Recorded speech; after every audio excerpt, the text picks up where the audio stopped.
Bonsoir à tous, bonsoir à toutes. Donc, bienvenue à ce webinaire organisé par la Fédération française de tennis de table en collaboration avec le cabinet KPMG. Donc, on va se présenter juste après. Webinaire destiné aux dirigeants de clubs sur le mécénat dans les clubs de tennis de table pour répondre à une problématique d'actualité qui est entre autres la cotisation. Donc, ce webinaire va durer environ 1 heure et quart. Vous aurez la possibilité à travers le petit onglet en bas QR de poser vos questions. Nous y répondrons avec grand plaisir. Et si jamais nous n'avons pas le temps de traiter toutes les questions ou si jamais il y a des questions pour lesquelles nous n'avons pas la réponse et que ça suppose une recherche documentaire, nous y répondrons par la suite. Voilà, donc eh bien, on va faire les présentations. Donc, je vais te laisser te présenter, Thomas. Très bien. Donc, bonjour à toutes et à tous. Enchanté. Je suis Thomas Descamps, je suis manager au sein d'une équipe chez KPMG qui est spécialisée sur l'accompagnement des structures de l'économie sociale et solidaire. Et à ce titre-là, moi, j'interviens plutôt dans deux secteurs particuliers, je dirais les secteurs du sport et des structures qui font appel à la générosité du public. Donc, moi, je m'appelle Adrien Dedu, je suis le trésorier de la Fédération française de tennis de table et professionnellement, je suis chargé de mission à la Fédération française du sport universitaire où j'interviens sur des problématiques comptabilité, fiscalité, juridique et sociale. Voilà. Alors, au programme de cette heure que nous allons passer ensemble, donc on va définir ce qu'est le mécénat, quels sont les différents types de mécénat, les conditions à respecter pour pouvoir être éligible, les différentes formalités, et entre autres le fameux CERFA. On fera un petit zoom sur l'abandon de frais et un petit zoom sur la cotisation, sujet d'actualité dans le cadre de la crise sanitaire. C'est juste un petit webinaire d'1 heure pour vraiment mettre l'accent là-dessus. Nous proposerons à terme, dans le cadre des formations de dirigeants, des webinaires beaucoup plus détaillés sur chacune des problématiques. Eh bien, je vous propose d'attaquer avec la définition du mécénat. Très bien, donc je vais reprendre la suite. Donc, pour définir le mécénat, on va apporter une petite distinction entre ce qui est le mécénat et ce qui est le don. Les deux, je dirais, dispositifs sont un soutien sans contrepartie directe de la part du bénéficiaire à une œuvre d'intérêt général. Donc, on distingue en règle générale le mécénat qui provient plutôt d'entreprises, du don qui lui provient plutôt de particuliers. Voilà. Donc les deux, je dirais, sont des soutiens facultatifs, sans contrepartie. Et ça, c'est relativement important de le noter, c'est-à-dire quand on vous donne une somme d'argent, que ce soit un mécène ou un donateur, eh bien, on n'apporte pas de contrepartie à cette somme d'argent. Et on va le voir, c'est ce qui distingue finalement le mécénat du sponsoring ou du parrainage. Donc, ces deux dispositifs, que ce soit le mécénat ou le don, en fait, permettent à la personne qui vous donne des fonds d'avoir un avantage fiscal, c'est-à-dire une réduction d'impôt. Donc, dans le cadre d'un particulier, on a une réduction au niveau de son impôt sur le revenu qui est égale à 66% du montant de la somme d'argent qu'il vous a donnée. Lorsque un particulier vous donne 100 €, eh bien, il peut déduire de son impôt sur le revenu 66 €. Donc là, on a une limite parce qu'il ne faut pas que cette somme-là soit supérieure à 20% de son revenu imposable. Au niveau du mécénat d'entreprise, l'entreprise peut également disposer, je dirais, d'une réduction d'impôt sur un autre pourcentage qui est plutôt égal à 60% de la somme qui est apportée, avec des plafonds. On ne reviendra pas, je dirais, ce soir dans le détail de ces réductions d'impôt. Voilà sur la définition, de façon assez générale. Je vous propose de voir maintenant ce qu'est le sponsoring, où, à la différence finalement du mécénat, le sponsoring, c'est bien une somme d'argent qu'on verse à une association en échange d'une prestation. Alors souvent une prestation de communication ou de publicité. En fait, le parrain ou le mécène, il attend une contrepartie du don qui lui est versé. au niveau des fédérations sportives, l'exemple, je dirais, qu'on retrouve le plus au niveau des sponsors et le sponsor maillot. En échange d'un don, enfin en échange pardon, d'une somme d'argent, eh bien, le parrain ou le sponsor s'attend à avoir le logo finalement de son entreprise sur le maillot, par exemple, de l'équipe qu'il a sponsorisé. Voilà. Donc là, on a réellement une contrepartie et on n'est pas du tout dans le même dispositif d'un point de vue fiscal, parce que là, le sponsor, finalement, ne peut pas bénéficier de cette réduction d'impôt. Voilà. La vraie distinction, je dirais, entre ces deux dispositifs correspond à la contrepartie de l'action. Donc, en fait, si on fait la synthèse de cette partie-là sur la différence entre mécénat et sponsoring, dans le cas d'un sponsor, je suis dans le cadre d'une prestation commerciale, je vais donc établir une facture. Dans le cas du mécénat des dons, la personne n'attend pas de contrepartie, je vais donc lui faire un reçu fiscal puisqu'elle a fait un don au club. Exactement, et on reviendra tout à l'heure sur l'établissement des reçus fiscaux pour bien mettre en évidence finalement les attendus. Voilà. Si vous avez des questions sur cette partie-là, n'hésitez pas. Vous avez l'onglet questions-réponses tout en bas, le QR, et on pourra traiter les questions soit au fur et à mesure en fonction de celles qui sont posées, soit sinon à la fin, il n'y a aucun souci là-dessus. Donc pour le moment, il n'y a pas de questions. Ça nous semblait important de préciser cette règle-là parce que souvent dans les clubs, les gens se posent la question, est-ce que c'est du sponsoring, est-ce que c'est du mécénat, est-ce que c'est du mécénat? Là, vous avez la définition, contrepartie, sponsoring, facture, mécénat, pas de contrepartie, reçu fiscal. Voilà. Donc, s'il n'y a pas de questions, on va pouvoir passer à la diapo suivante. Donc là, on va voir un petit peu les différents types de mécénat. Là, l'objectif, c'est de vous montrer, souvent on parle de mécénat financier que va développer Thomas. On va voir aussi qu'il existe deux types de mécénat qui peuvent être tout aussi intéressants pour les clubs. Effectivement, on a finalement trois principaux types de mécénat. Je vais revenir sur celui qui est tout en bas finalement de la diapositive, qui est le mécénat financier. Ça, c'est, je dirais, ce qu'on connaît tous, c'est le versement d'une somme d'argent. Finalement, le mécène verse au club un certain montant. Donc, le club, lui, encaisse des fonds. On est sur du mécénat financier. Ensuite, on a deux autres types de mécénat. Tout d'abord, on a le mécénat de compétences. Alors, le mécénat de compétences, il recoupe à la fois, je dirais, des prestations de services. Par exemple, c'est une entreprise de peinture qui vient refaire la peinture de la salle à titre gratuit. Donc, le club ne paye pas et l'entreprise, le mécène, fait une prestation à titre gratuit. Donc là, on est sur du mécénat de compétences.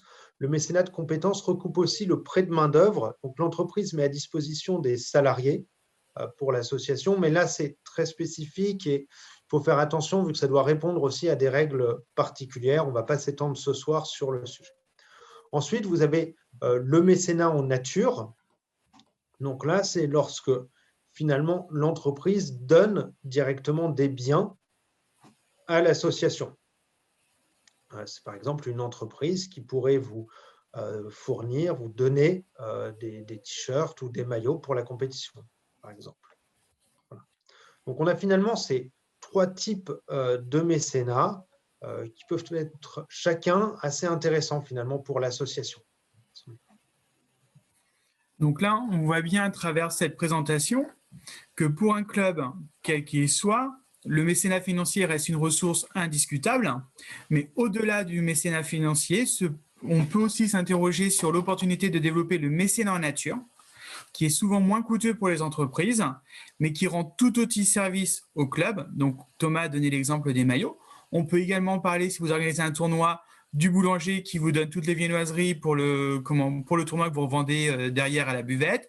On peut parler du magasin de la grande surface du coin qui vous donne des fournitures, etc., etc. Et on voit bien qu'à travers tous ces dons en nature, ça peut être une véritable source d'économie pour le club et une source de revenus également par la suite.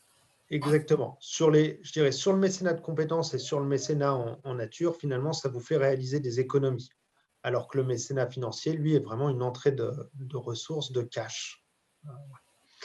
On n'entrera pas également dans le détail, mais vous avez des points d'attention à avoir au niveau du mécénat de compétences et du mécénat en nature, notamment sur l'établissement des reçus fiscaux. C'est un point d'attention à avoir si jamais vous êtes amené à bénéficier de ce type de ressources. Alors, on a une première question. En cas de mécénat maillot, le partenaire peut-il mettre son logo? Je te laisse répondre, Thomas. Alors, là, on est sur des règles très particulières qui s'appliquent au club. En fait, on doit valoriser en quelque sorte la contrepartie. Et je dirais tout dépend sur le niveau dans lequel officie votre club. Si vous êtes un club professionnel, non, le partenaire, s'il met son logo, on n'est pas sur du mécénat en nature, c'est bien du sponsoring. Ensuite, si vous êtes sur une division bien inférieure, là, on juge finalement que le logo du mécène, finalement, la contrepartie n'est pas significative. Et donc là, on est bien dans le cadre d'un mécénat. Donc, je dirais oui, en règle générale, il peut mettre son logo, mais bien faire attention finalement à la valorisation de cette contrepartie. En fait, on estime que la valorisation de la contrepartie, lorsque c'est le logo dans le cadre d'un club sur une division ou sans grande visibilité, on va dire, est anecdotique, et donc on est bien dans du mécénat. Ok. Donc, pas d'autres questions pour le moment. Alors, on parle souvent de mécénat.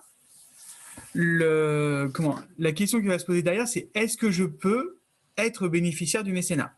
Donc là, on va voir qu'il y a un certain nombre de conditions à respecter et je vais laisser Thomas les développer. Effectivement, finalement, pour être éligible au régime du mécénat, on a plusieurs conditions à respecter. Tout d'abord, l'une des premières conditions est l'activité finalement de votre association. Pour ça, on a des textes qui nous disent que finalement les associations qui sont éligibles au régime du mécénat doivent avoir un caractère philanthropique, éducatif, etc., ou sportif et culturel. Donc, une association sportive rentre bien dans ce cadre-là. Ensuite, c'est le deuxième point, l'association doit être d'intérêt général. Et donc, pour être d'intérêt général, on a plusieurs conditions. Et là, on a notamment une condition qui est extrêmement importante, et la gestion des intéressés. La gestion des intéressés, en fait, on a plusieurs éléments qui recouvrent la gestion des intéressés. Le premier, c'est l'absence de rémunération des administrateurs. Sous certaines conditions, on va dire, ils peuvent être rémunérés, mais je pense qu'il faut surtout retenir cette absence de rémunération. Et là, il faut bien faire attention à tout type de rémunération.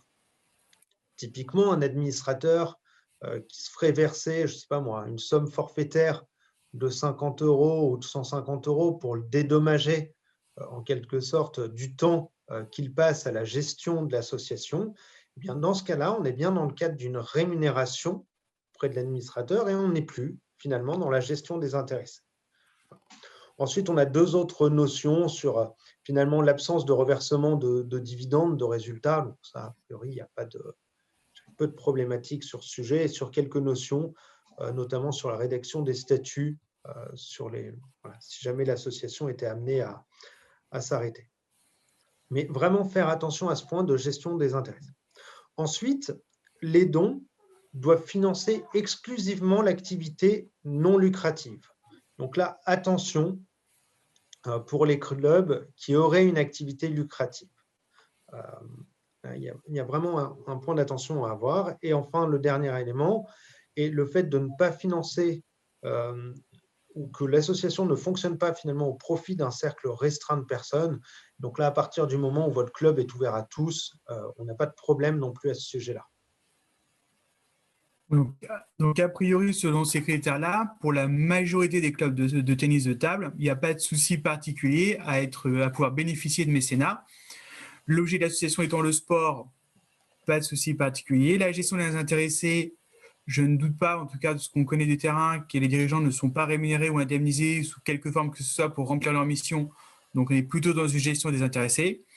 La principale activité, qui est la pratique du tennis de table, rentre dans des activités plutôt non lucratives.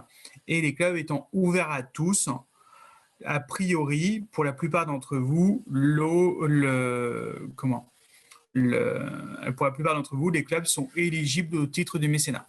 Exactement.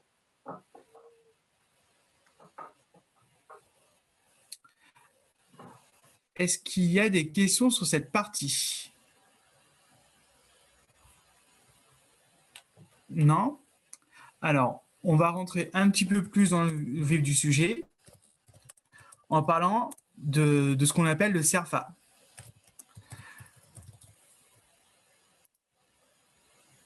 Voilà.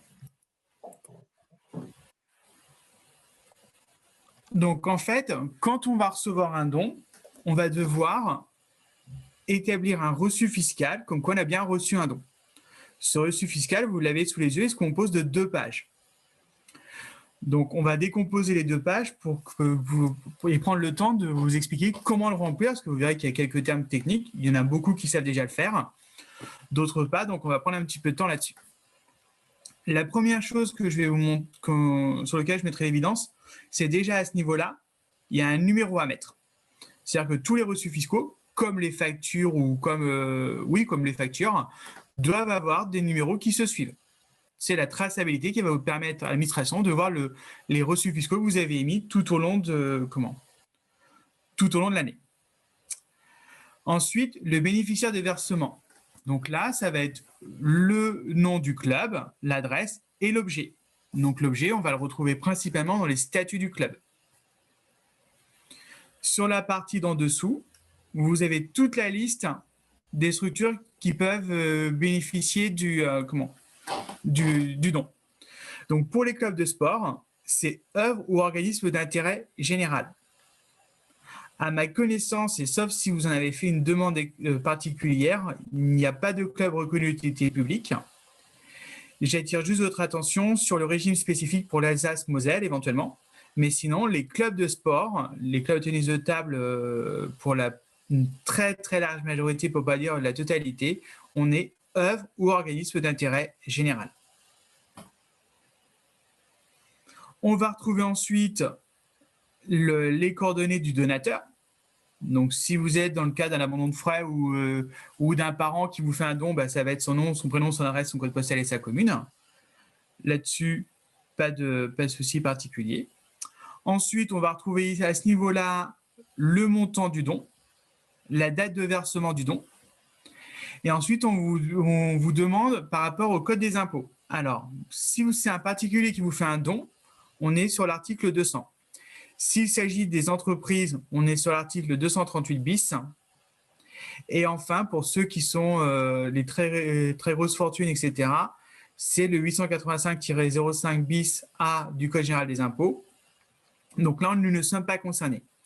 Donc, si vous avez 2 éléments à retenir, c'est soit l'article 200 pour les particuliers, soit le 238 bis pour les entreprises. La forme du don, on est sur du autre.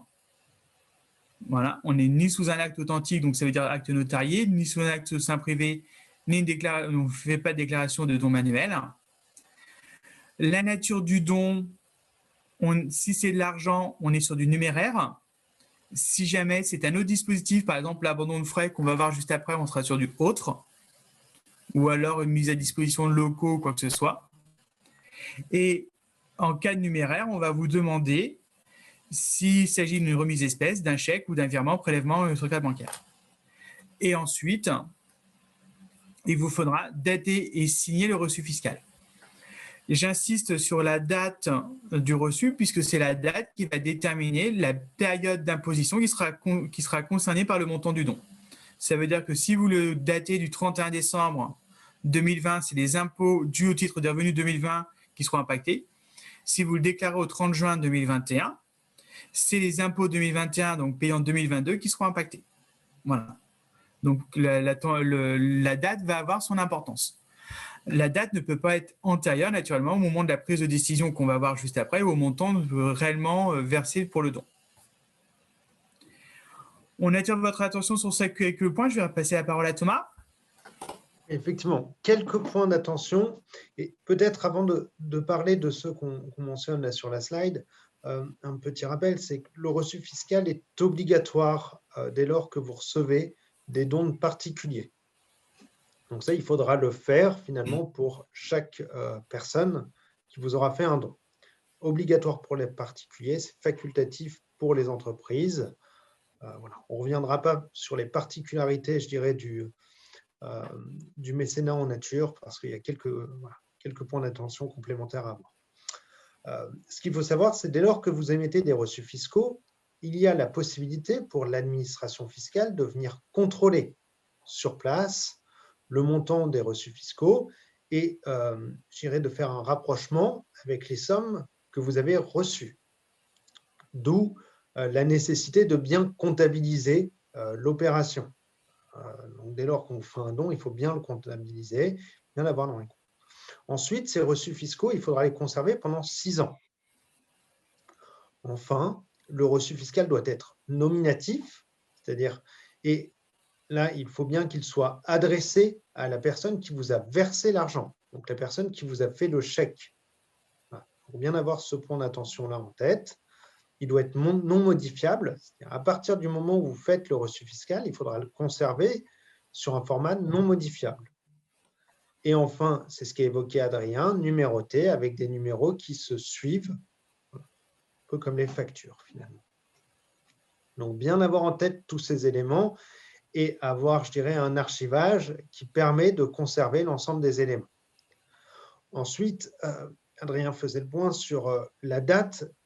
Et ce qui est important, c'est que le reçu fiscal soit émis finalement sur la même année civile que là où vous avez reçu les fonds. C'est-à-dire que si vous avez quelqu'un qui vous fait un don le 30 janvier, eh bien, vous ne pouvez pas émettre un reçu fiscal au 31 décembre de l'année d'avant pour qu'il en bénéficie sur son impôt de revenu l'année précédente.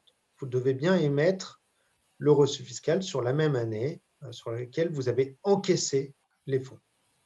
Voilà.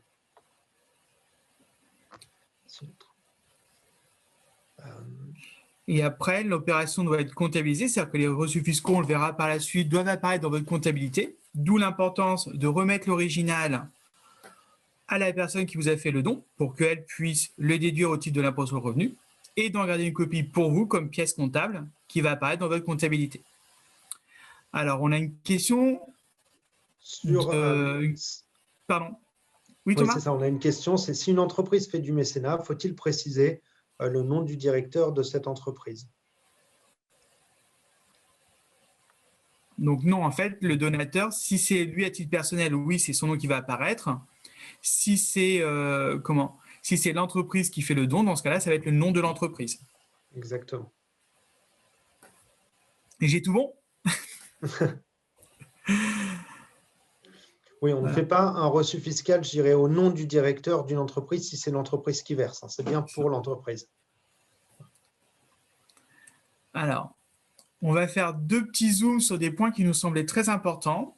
Donc pour les particuliers, parce que c'est un petit peu, voilà, on a voulu vraiment faire ce webinaire pour vous laisser le temps de répondre à vos questions et pour prendre le temps de bien expliquer. Donc là, on va faire un petit zoom concernant les particuliers sur 2 dispositifs. Le premier, c'est l'abandon de frais des bénévoles et le second, c'est la cotisation. Alors, concernant l'abandon de frais par les bénévoles. Alors, sur l'abandon de frais des bénévoles, donc, on va revenir sur différents points, mais pour qu'un bénévole abandonne ses frais, il faut qu'il ait engagé des frais avec un certain nombre de justificatifs. C'est-à-dire que vous ayez bien une note de frais, que les frais soient bien engagés pour le compte de l'association. Et en fait, avant d'abandonner ses frais, finalement, le bénévole vient engager des frais pour le compte de l'association, pour le compte du club. Et donc, pour cela, ce que vous voyez en haut, finalement, de la diapositive, eh bien, le bénévole vous fait une note de frais à laquelle il adjoint les différents justificatifs qui viennent expliquer. Donc, souvent, on va être sur des frais de déplacement, j'imagine. Ensuite… Pardon. Oui, vas-y, Adrien. J'allais dire, c'est typiquement le cas du président qui fait un aller-retour par semaine pour aller au club qui a 30 km. Eh bien, plutôt que de se faire rembourser les 30 km à chaque fois qu'il vient au club dans le cadre de ses missions, il va pouvoir faire don de ces kilomètres-là au club, ce qui va permettre au club d'économiser le remboursement de ses frais au président, et à contrario, le président pourra déduire une partie de ses impôts. Il faut bien avoir, je dirais, l'ensemble des justificatifs, donc savoir d'où on vient, etc. Et ensuite, dans un deuxième temps, et c'est ça qu'il faut également bien avoir en tête, c'est on a bien une opération en deux temps. D'abord, il engage les frais et ensuite, il matérialise le fait qu'il souhaite les abandonner au profit de l'association. Et à ce moment-là, l'association peut effectivement émettre le reçu fiscal. Donc là-dessus, on a quelques points d'attention, quelques informations. Tout d'abord, effectivement, le bénévole doit avoir le choix. C'est-à-dire qu'on n'oblige pas nos bénévoles à abandonner leurs frais. Ils ont le choix et c'est eux qui vous demandent, finalement, vous font part de leur souhait d'abandonner leurs frais au profit de l'association. Ensuite, et c'est ce que j'évoquais précédemment, les frais doivent être évidemment engagés dans le cadre de l'objet social de l'association. Et on n'est pas sur des frais forfaitaires, je dirais, sauf pour les frais kilométriques sur lesquels il y a un barème spécifique qui est fixé par l'administration fiscale. Voilà. Et ça, le dernier point sur la volonté finalement d'abandonner ces frais, oui, elle peut être matérialisée sur la note de frais. Il faut avoir une coche où il peut écrire « Je souhaite abandonner mes frais au profit de l'association ». Ensuite, quelques autres points d'attention. Donc ça, on reprend le montant de la réduction d'impôt, hein, qui est la même que pour un don, on va dire, numéraire, hein, standard, sous forme d'argent. Et ensuite, cet abandon de frais est bien au profit de bénévoles et donc pas au profit des bénéficiaires. C'est-à-dire qu'un joueur ne peut pas abandonner ses frais. Typiquement, le bénévole, ça va également être le parent de joueurs qui va les accompagner sur un déplacement long et qui ensuite souhaite abandonner ses frais. Donc ça, c'est une distinction qui est importante d'avoir, qui n'est pas toujours aisée pour les clubs. Et enfin, ça c'est un point également extrêmement important, c'est que finalement, le club doit avoir mis en place un process finalement qui prévoit le remboursement des frais. C'est bien une pratique qui doit être régulière.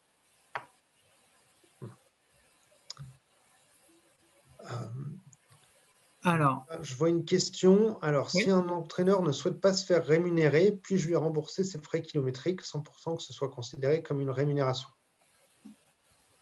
Là, tout dépend en fait. Vous pouvez avoir un entraîneur bénévole. Et si effectivement c'est un bénévole et non pas un salarié, oui. Alors attention, si vous rentrez dans des premières, s'il a déjà une rémunération, je dirais en tant qu'entraîneur, là on est sur un salarié et on n'est plus sur de l'abandon de frais, c'est-à-dire que sur l'abandon de frais de bénévole. Là, c'est bien un salarié auquel vous devez rembourser ses frais. Donc, bien faire la distinction finalement entre un entraîneur bénévole et un entraîneur salarié. S'il s'agit d'un entraîneur bénévole, il n'a pas de rémunération liée à sa fonction d'entraîneur. Il n'est pas bénéficiaire de l'entraînement, puisque c'est lui qui le donne, auquel cas, vous pouvez lui rembourser ses frais kilométriques sans que ce soit considéré comme une rémunération. Par contre, et ça nous semble important d'insister sur le fait que les frais kilométriques doivent être justifiés. Ça veut dire que sur les notes de frais, il doit y avoir la date, le motif du déplacement, le lieu de départ, le lieu d'arrivée, le nombre de kilomètres parcourus, le barème fiscal appliqué, comme l'a dit tout à l'heure Thomas, qui est défini par l'administration fiscale. Donc, tout doit être justifié. Le risque qui est suivant, c'est que si jamais vous avez un contrôle de l'URSSAF et que vous n'êtes pas en mesure de justifier ces frais de déplacement-là, ça peut être considéré comme de la rémunération déguisée. Voilà. On a pas mal de questions. Du coup, le joueur qui emmène l'équipe ne peut pas faire don de ses frais kilométriques. Non, il ne peut pas bénéficier du régime d'abandon des frais des bénévoles. Par contre, vous pouvez avoir l'opération en deux temps. C'est-à-dire qu'il vous fait sa note de frais, vous lui remboursez, et ensuite, il vous refait don de ce remboursement. Bon, effectivement, c'est plus complexe à mettre en place parce que ça suppose un aller-retour. Mais on n'est pas sur de l'abandon de frais de bénévoles. Alors, une question purement logistique, tout le support vous sera envoyé et vous pourrez retrouver le webinaire sur le site internet de la fédération. Voilà. Sur le reçu fiscal, on avait une question concernant la signature. Si c'est le président qui signe, est-ce qu'il est bénéficiaire du reçu fiscal, est-ce que c'est lui qui doit signer aussi? Ça peut être le trésorier à ce moment-là. Voilà. Le trésorier peut tout à fait signer ça. Vous l'avez vu, le reçu fiscal, c'est un document officiel, hein, c'est un CERFA. Il doit y avoir la traçabilité. La traçabilité passe aussi par la comptabilisation. C'est-à-dire qu'on va retrouver dans le compte de charge le montant des frais de déplacement engagés et dans un compte de produit, le montant des dons.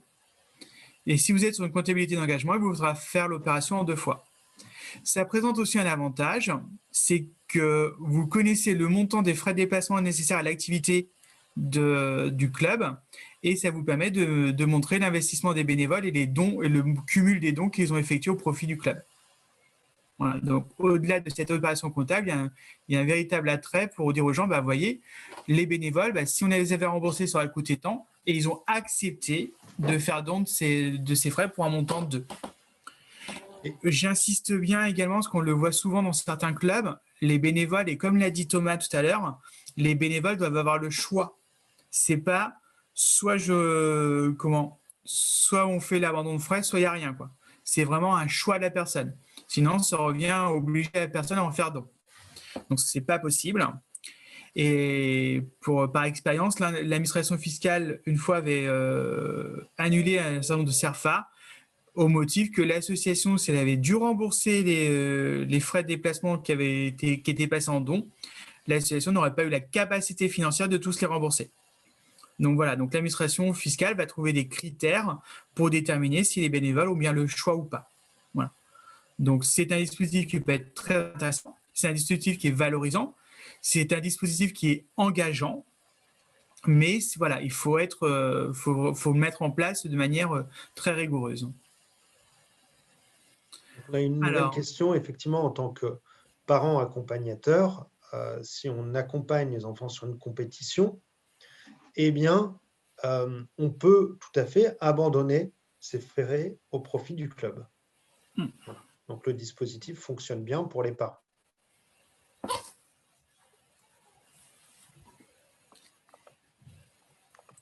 Est-ce qu'il y a d'autres questions ?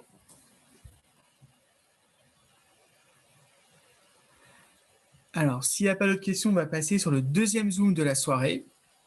Un sujet qui est vraiment d'actualité, et on le voit bien à travers toutes les discussions qu'on peut et toutes les questions qu'on a à la fédération, c'est sur la cotisation.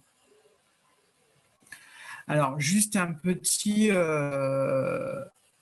rappel, jusqu'à avant la crise Covid, c'était compliqué de mettre le mécénat là-dessus. La crise Covid a fait évoluer beaucoup de choses sur ce dispositif-là, on va le voir juste après, au point qu'au mois de février, il y a un sénateur de Bourgogne-Franche-Comté qui a posé la question et qui a saisi la ministre des Sports pour savoir si, à titre exceptionnel, on pouvait passer l'ensemble licence cotisation au mécénat au motif que les clubs sportifs n'ont pas pu accueillir de public un certain nombre de mois de l'année, et ce depuis mars déjà l'année dernière. La ministre a dit qu'elle s'est emparée du dossier. Le président de la fédération a fait un courrier et au ministre des Sports et au ministre des Finances pour appuyer cette demande. À ce jour, nous n'avons pas encore de retour là-dessus. On sait de par ailleurs que les impôts étant indépendants d'un département à l'autre, les positions entre les différentes administrations diffèrent de temps en temps. Et vous avez des départements qui ont informé toutes les gestions qui ont fait la demande qu'ils étaient éligibles au mécénat sur cette forme-là. Donc en fait, l'idée c'est quoi? L'idée c'est de dire, puisqu'il n'y a pas eu d'activité sportive, on va le voir juste après, le montant que j'ai payé, je le considère comme un don en fait. Donc il y a plusieurs choses à respecter. Donc déjà, il faut une décision de l'organe délibérant, donc normalement l'Assemblée générale. Par contre, je sais très bien que c'est compliqué en ce moment d'organiser une assemblée générale là-dessus. Donc, il faut à minima une décision du comité directeur du club. Comité directeur, conseil d'administration, bureau, vous l'appelez, peu importe comment il s'appelle, mais il faut une décision, on va dire, du comité directeur qui valide ce dispositif-là. Et j'insiste bien sur le fait que la décision ne doit pas être prise au détriment de la situation financière de l'association. C'est-à-dire que les dirigeants sont le garant de la bonne gestion financière de l'association. On sait aussi qu'il y a certaines pressions de certains licenciés justement pour le remboursement, ce qui s'entend tout à fait. Mais voilà, vous ne pouvez pas non plus tout accepter et faire tout n'importe quoi. Vous êtes les garants en tant que dirigeant de la situation financière de l'association. Donc, vous pouvez faire des choses, mais ça doit être des choses qui doivent être réfléchies dans le cadre de la pérennité de la structure. La première possibilité, et c'est la plus simple, le club décide de rembourser par exemple 50 € par adhérent. Voilà. Et les adhérents acceptent, donc vous faites autant de chèques de 50 € que vous avez d'adhérents, et les adhérents repartent avec un chèque de 50 €. C'est la première des possibilités. C'est la solution la plus simple, c'est aussi la solution la plus coûteuse pour le club. La deuxième possibilité, elle est différente, puisque là, en fait, vous vous apprêtez à rembourser 50 € par adhérent, et vous avez un adhérent qui vous dit non, finalement, moi, les 50 €, je les laisse pour le club. Voilà, j'en fais don au club. Donc, dans ce cas-là, l'adhérent va vous remettre une attestation, un document qu'on va voir juste après. Et en contrepartie de ce document-là, vous allez pouvoir émettre le CERFA, qu'on a vu tout à l'heure, c'est le 11 580 étoile 03, qui va permettre à l'adhérent de déduire de ses impôts le montant de la somme, et il va donc économiser 66% de cette somme. Pour faire simple, si vous aviez prévu de rembourser 100 €, dans ce cas, il va pouvoir déduire de ses impôts 66 €. Voilà. L'avantage que ça présente, c'est que le club n'a pas fait un chèque de 100 € pour le rembourser. Là où j'insiste bien, c'est que ces possibilités doivent être offertes à tous les adhérents. C'est-à-dire que si vous décidez de rembourser 100 €, il y a peut-être des adhérents qui vont vous dire moi je prends les 100 €, et d'autres qui vont dire moi je laisse les 100 € au club. C'est au choix de chacun. Pour l'attestation, ça peut être le courrier de voilà, madame, monsieur, je suis signé monsieur Tartampion, adhérent du club de tennis de table de Trifouilly, vous informe que je renonce à mon droit au remboursement de ma cotisation versée pour l'année 2021.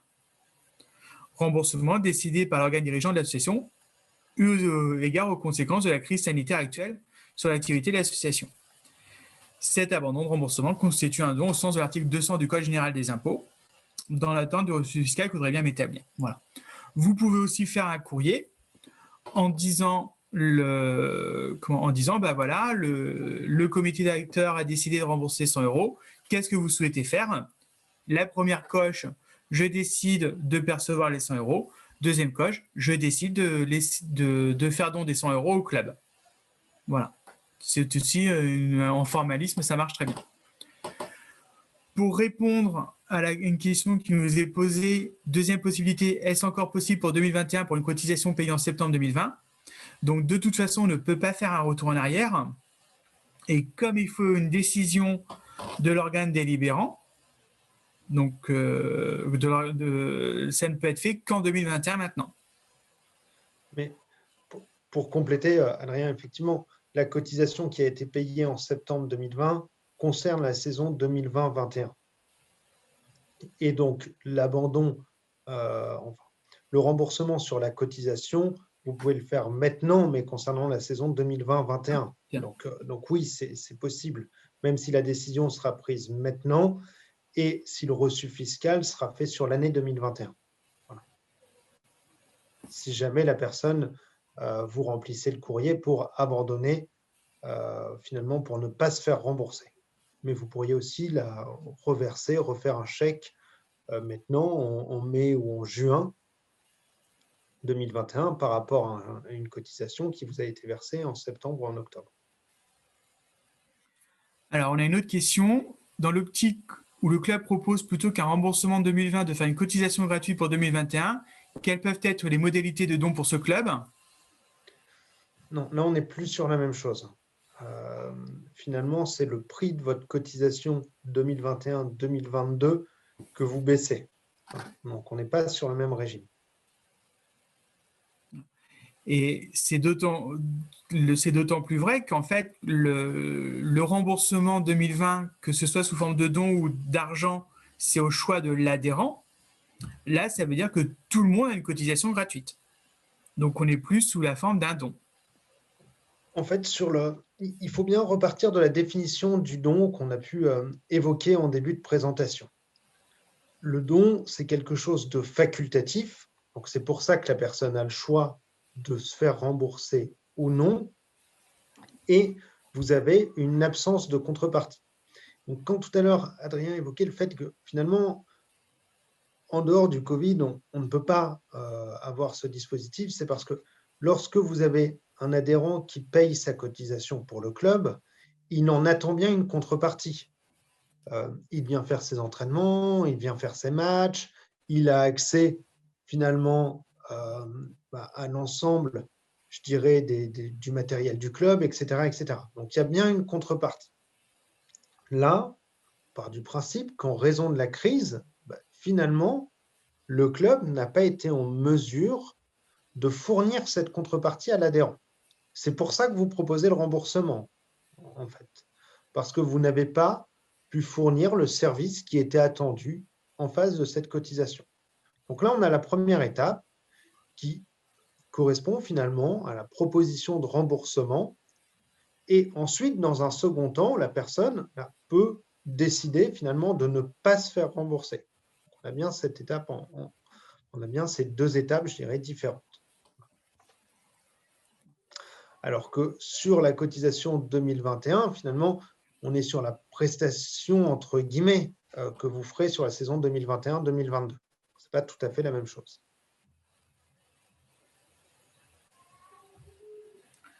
Alors, je vais passer cette diapo-là, on va répondre à la question juste après. Sur le montant du remboursement, donc c'est à l'association de le définir, en faisant attention à la santé financière du club, hein, très clairement. Et après, faire attention aussi à l'impact de la crise sanitaire n'a pas été les mêmes, entre autres, sur les majeurs, les mineurs, etc. Donc, il faut une certaine cohérence sur l'ensemble du dispositif. Voilà. Donc, soyez vigilants là-dessus. Il faut un montant qui soit raisonnable. Est-ce qu'on peut faire un avoir pour 2021-2022 plutôt qu'un remboursement? Oui, c'est tout à fait possible. Il n'y a aucune difficulté là-dessus. Il faut juste que ce soit bien comptabilisé en tant que tel. Voilà. Après, on a une troisième possibilité. La troisième possibilité, c'est celle qui est c'est une solution qui est à privilégier parce qu'elle est beaucoup plus claire pour tout le monde. C'est-à-dire qu'en fait, le club fait un chèque de 100 € à l'adhérent et l'adhérent refait un chèque de 100 € ou plus au club. Là, on est bien sur deux opérations différentes. On n'est plus dans le cadre du don suite à une cotisation, puisque la cotisation a été remboursée. On est dans le cadre d'un don classique. Là, ça peut être quel que soit le montant. Et en fait, c'est un reçu fiscal, comme s'il avait fait don, dans un contexte complètement différent. Donc, en termes de visibilité, de sécurité sur les reçus fiscaux, etc., c'est beaucoup plus efficace.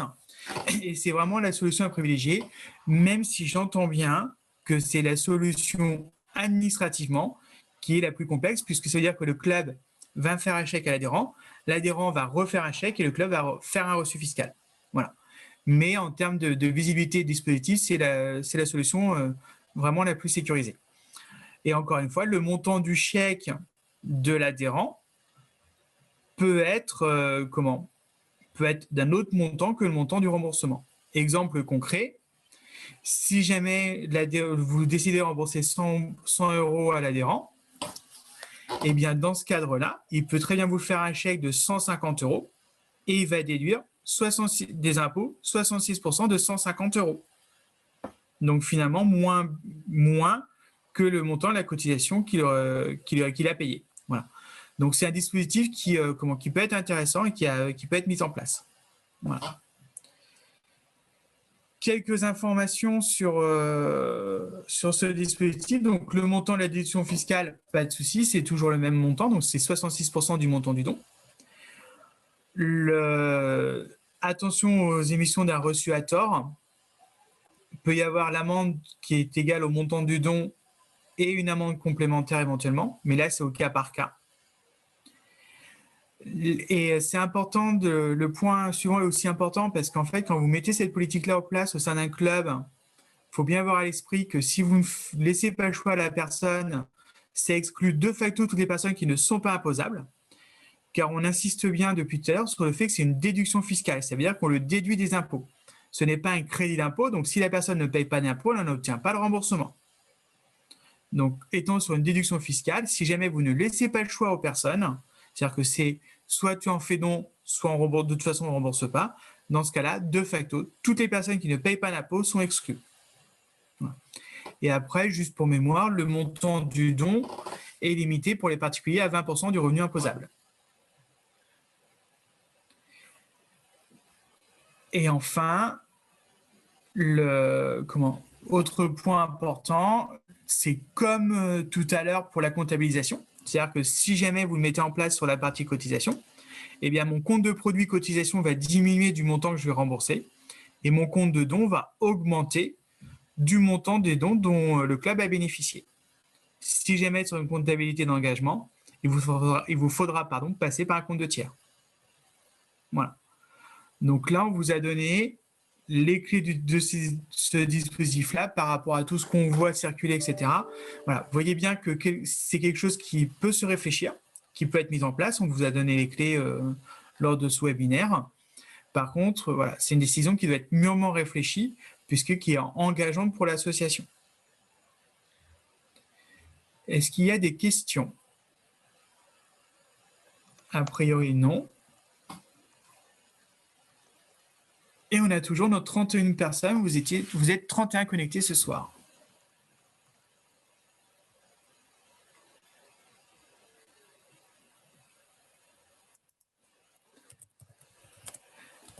Pas de questions? Voilà. Alors, pour continuer un petit peu là-dessus, si jamais vous avez des questions dans le cas où il y aurait plusieurs joueurs dans mon club, est-ce que le don est cumulable? Je ne comprends pas la question. Dans le cas où il y aurait plusieurs joueurs dans mon club, dans le monde club, est-ce que le don est cumulable? Alors, oui. En fait, ce dispositif de cotisation, etc., là, jusqu'à présent, il a été validé par l'administration fiscale sur un certain nombre de points. Donc, tout ce qu'on vous a présenté là, vous pouvez y aller. Hein. Après, l'administration fiscale, parce que c'est propre à chaque département pour avoir une interprétation différente, auquel cas, on le défendrait. Mais c'est quelque chose de connu, reconnu, etc. Ça a fait l'objet de plusieurs présentations devant la ministre des Sports. Ça a été validé par un certain nombre de cabinets d'avocats, etc. Donc voilà, donc le risque est quand même très, très limité là-dessus.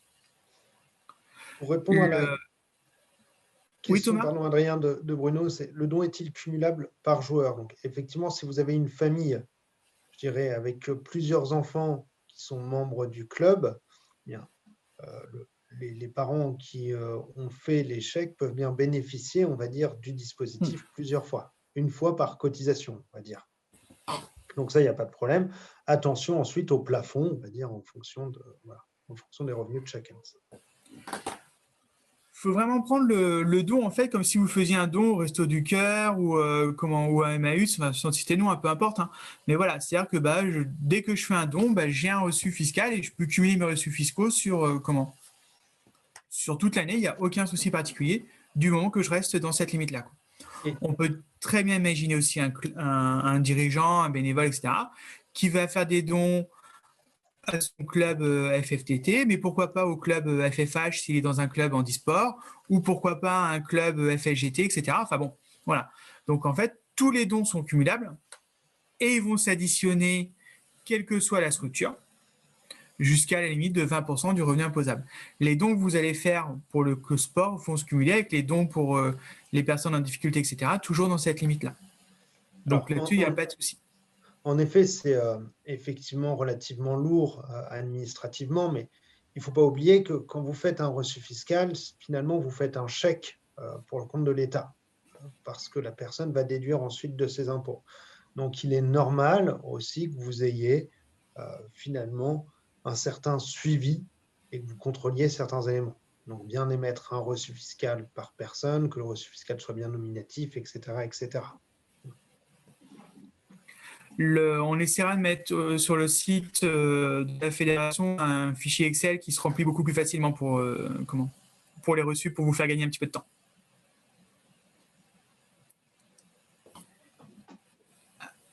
Est-ce qu'il y a d'autres questions?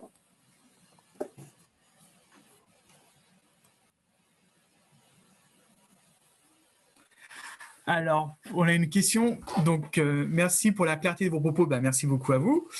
Avez-vous prévu de faire d'autres formations sur les bases de la comptabilité de l'association, par exemple? Donc, oui, alors, la nouvelle équipe dirigeante a pris ses fonctions au mois de décembre. On a été élu au mois de décembre, donc sous la présidence de Gilles Herbe, le président actuel de la fédération.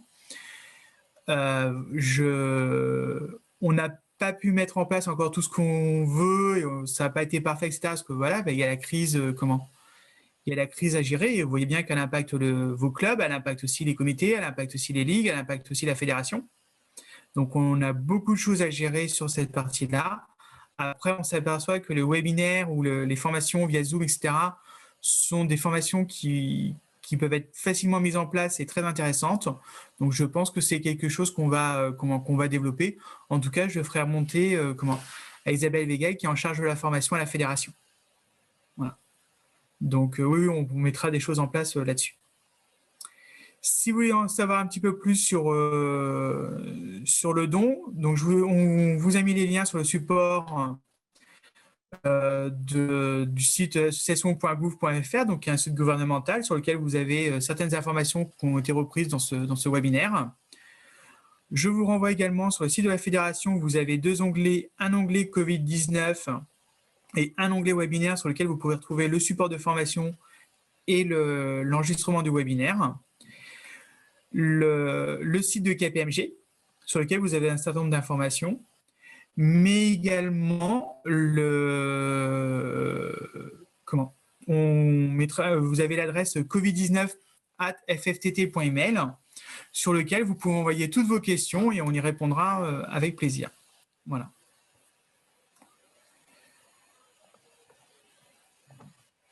Alors, y a-t-il des perspectives de baisse des tarifs licence FFTT sur la saison 2020-2021 ?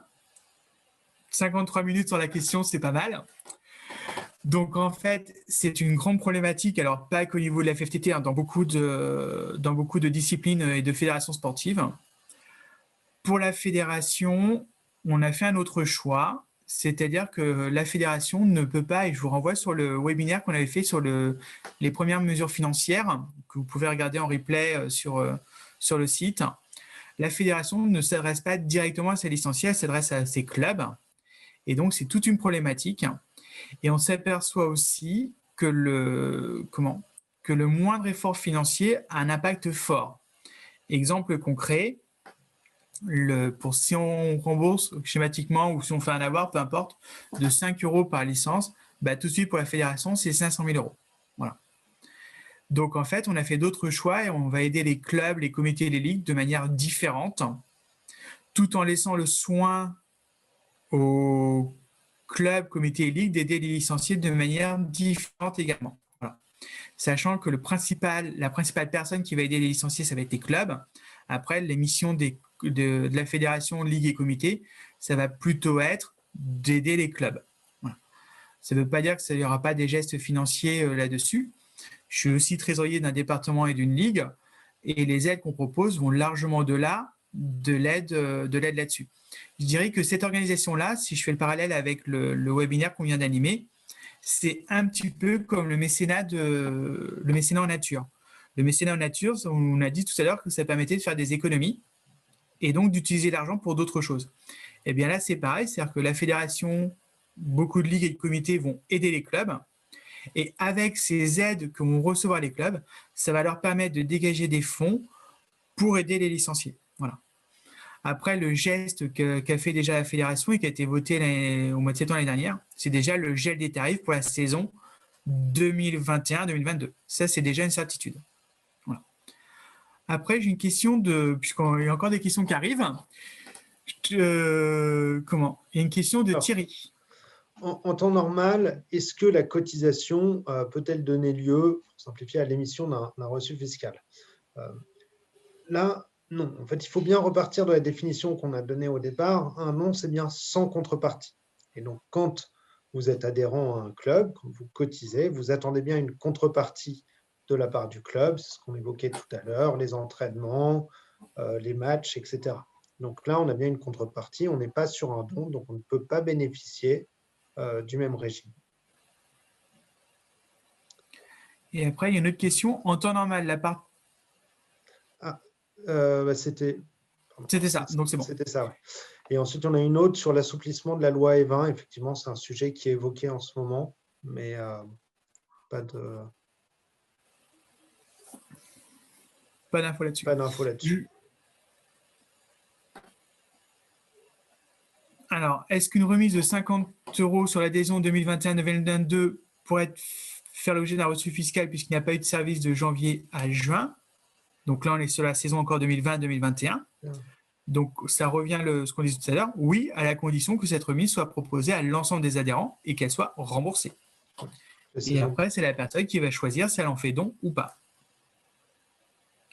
On revient vraiment sur cette possibilité d'avoir le choix, en fait. C'est vraiment un critère qui est important. C'est pas on fait don ou on fait rien. C'est on rembourse et la personne décide ou pas de faire un don. On ne peut pas forcer quelqu'un à faire un don. Voilà. Juste une information aussi, puisque ça va dans le sens de mes propos de tout à l'heure sur pour aider les clubs. Là, il y a le passeport qui va sortir, qui va permettre à un certain nombre de jeunes de bénéficier d'une réduction de 50 € dans les clubs. Donc, c'est en train de se mettre en place. C'est l'initiative du ministère des Sports.